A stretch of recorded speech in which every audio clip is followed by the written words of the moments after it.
I don't know about you, but I've never believed people who say, I don't care what people think. Yes, maybe to some extent that might be true, but I personally believe that it is impossible to thrive in life and live to your fullest potential without caring whatsoever about what others and the broader society thinks of you. Everybody wants to be seen, everyone wants to be heard, and everybody wants to be acknowledged. If you're like me and went from ugly duckling to a beautiful swan as she got older, you get this point more than anyone. When you were not society's acceptable version of pretty, especially as a black girl, you were probably passed over, maybe even completely flat out ignored sometimes. You were probably never asked to the school dances, or asked out at all for that matter. And now that you're leveled up and look the best you've ever looked, the treatment you get from society is night and day. Suddenly, people are much nicer to you, maybe you get free things here and there when you're at the store, people go out of their way to help you, and so on and so forth. This all comes down to the point that perception is reality. Let me say that again. Perception is reality. How people perceive you is how people are going to treat you, whether their perception is accurate or not. So I believe if you want to get the best out of life and live the life you've always wanted to, it is in your best interest to become the best version of yourself. But of course, none of that can happen until you have a deep understanding of who you are. Hello, Ethereal Beauties, and welcome back to the beautiful ethereal world. So today's topic is all about self-concept and how to heal or cultivate yours to get the most out of your life experience that the world wants to offer to you. So this won't be a video of me saying to look yourself in the mirror every morning and tell yourself that you're beautiful and repeating that 5 times every day. If affirmations have no haters, then I must have died, because looking yourself in the mirror and saying words won't do anything for you, in my opinion. Building a healthy self-concept comes from actually living life, getting out into the world, and letting people react to you. I know it sounds counterintuitive, but continue listening, because what I'm going to say in this video might just change your life and the way you go about it. So if you're ready to hear the truth, then keep listening. The phrase perception is reality encapsulates a profound truth about the human experience. Our perception of the world around us shapes our reality. This concept is particularly significant when considering how people view each other and, more importantly, how people view you. At its core, perception is the process by which individuals interpret and make sense of sensory information. This interpretation is influenced by a myriad of factors, including personal experiences, cultural background, and societal norms. As a result, two people can perceive the same situation in vastly different ways. When it comes to social interactions, these perceptions play a crucial role in shaping our understanding of others and the responses we elicit from society. Imagine walking into a room full of strangers. The way you carry yourself, your attire, and even your facial expression all contribute to the initial impression others form about you. This perception, like I said, whether accurate or not, becomes the reality for those observing you. If you appear confident and approachable, people are more likely to engage with you in a positive manner. Conversely, if you seem aloof or disinterested, or maybe have an RBF on, others might be hesitant to initiate conversation. In this sense, perception dictates the reality of your social interactions. However, it's important to recognize that perception is not an immutable force. We all have the agency to shape how we're perceived by being mindful of our actions and behaviors. Self-awareness and emotional intelligence play crucial roles in navigating social interactions and managing others' perceptions. By understanding how our actions are interpreted by others, we can make conscious efforts to align our behavior with the image that we wish to project. That being said, only feeding off of the reactions of others and letting that be the sole building blocks of your self-concept will only lead you down a road of self-destruction. Because if you only live for the reactions of others, you will always be at the behest of society, and that is the least favorable way to live to your full potential.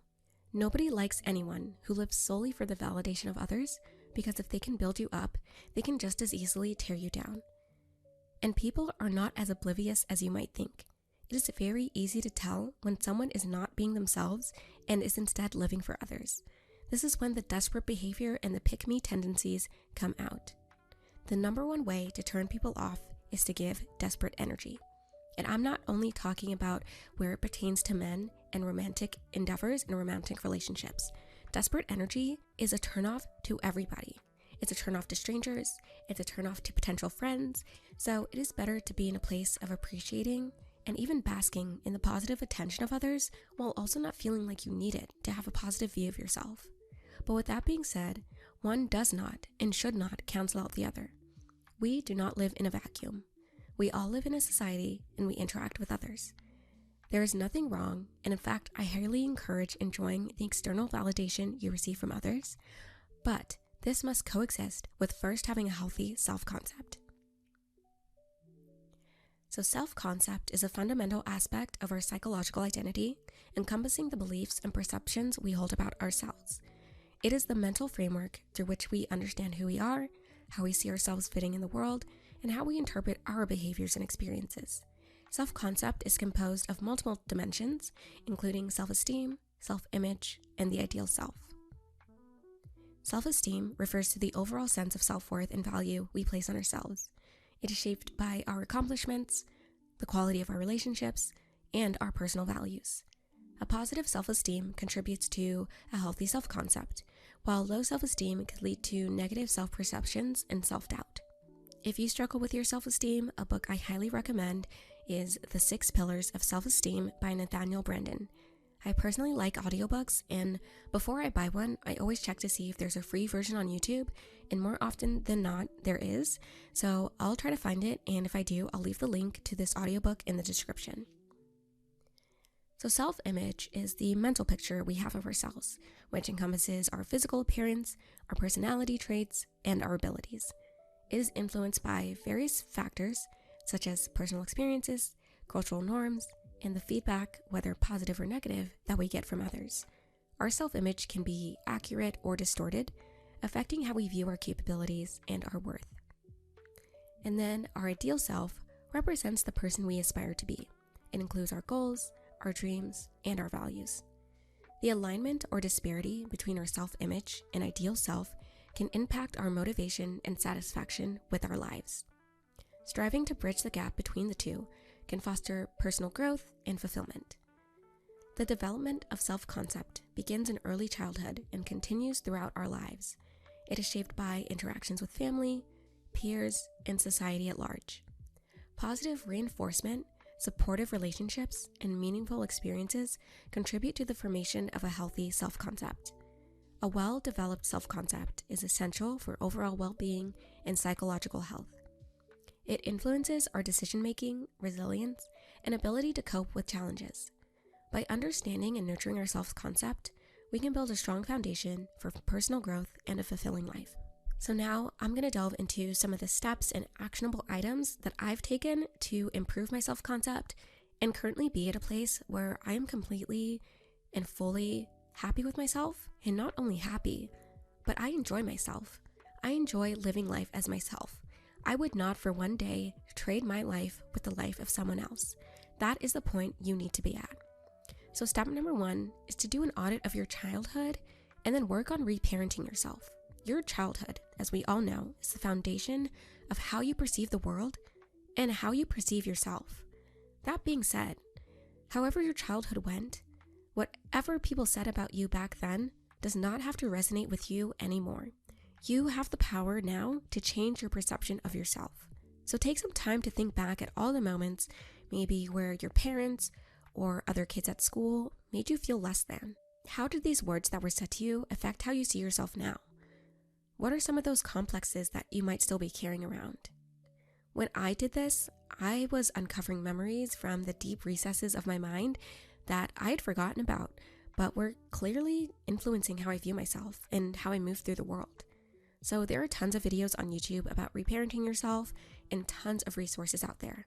I will not spend time in this video talking about the step-by-step on how to do this, but I will say that it does involve a lot of journaling and then taking those actionable steps to heal your younger self. The next thing is to start acting in a way your ideal self would act. An actionable way to do this is to always keep your word to yourself. For example, if you say you're going to wake up and go to the gym tomorrow, actually do it. If you say that you're going to start showing up 10 minutes early to plans that you've made, then actually do it and stick by your word. I think we all have experienced people letting us down because they failed to keep promises or they made empty promises. There is no greater betrayal than making empty promises or breaking promises you've made to yourself. Start doing the things you say you are going to do. For me, right now, that includes getting back into journaling, as I used to journal every single day, but this past year I've been making excuses such as being too tired when I come from work or the fact that I have nothing to write about. But that's not true. When you start keeping and honoring the promises you make to yourself, it will boost your self-esteem and in turn make you radiant, and more of the right types of people will gravitate towards you. The next step is to start putting yourself on a pedestal and putting yourself first. Ladies, you need to set boundaries. Now, there's a difference between having boundaries and screaming from the rooftop what those boundaries are. One important thing I've realized when it comes to having boundaries is to have them in place before you are put in a situation where you either go past a boundary that you didn't know you had, or just make one up on the spot, or just be agreeable because you're stuck and you have nothing else to do. So for example, if one of my boundaries is that I don't drink alcohol on first or second dates around a man I don't know, then I should have that established beforehand so that when I get to the date and I order a lemon water or a Diet Coke, it will not feel out of character for me to do something like that. Another thing when it comes to boundaries is that you don't have to explain to people why you have that boundary. So back to the drinking example. If a guy I were on a date with were to ask me why I didn't order a cocktail or why I'm not drinking, I would simply say, "Oh, I just don't feel like it tonight." He doesn't have to know my own personal rule about drinking around a man who is essentially a perfect stranger to me. Having boundaries and knowing what they are will actually make you more magnetic to the right types of people. People like other people with boundaries. Think about it. Nobody likes a pushover or someone who can be easily swayed by the opinions of others. Be your own influencer, and others will buy what you're selling as well. The next thing I'd say is to pursue the things that interest you without the fear of it not working out. Pursuing your interests without fear of failure is a critical step toward building a healthy self-concept. When you engage in activities that you're passionate about, you align your actions with your authentic self, reinforcing your identity and self-worth. One of the first steps in this journey is to identify what truly excites you and what truly motivates you. Reflect on your hobbies, reflect on your dreams and your goals. What activities make you lose track of time or fill you with a sense of accomplishment? Once you've identified these interests, give yourself permission to pursue them without being overly concerned about the outcome. Remember, the process itself is valuable. This mindset shifts your focus from fearing failure to valuing learning and improvement. And understand that setbacks are a natural part of any journey and view them as opportunities to learn rather than as definitive judgments of your capabilities. The next thing I'd say is to find places where you can showcase your talents and strengths and also be rewarded for them. So I agree with pursuing your passions and going after things you enjoy, but that should not be the only thing that you focus on. Figuring out your strengths and areas in life where you shine and the things that come naturally to you is very paramount.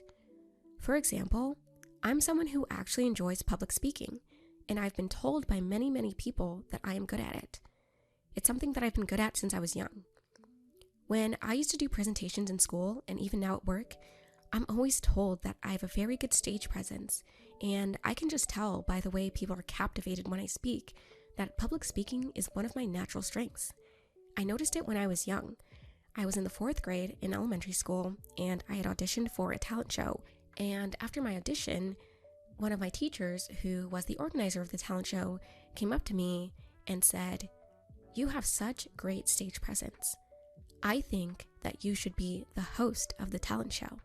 And up until this point, they had never had a student host. I was only 9 years old, but already people could see something in me, that I naturally commanded a stage, that I speak well, that I'm very measured in my tone and the way I speak. People are captivated when I open my mouth. So 2 months ago at work, my team had a huge day of presentations to update very senior people about some of the projects that we had done in the past.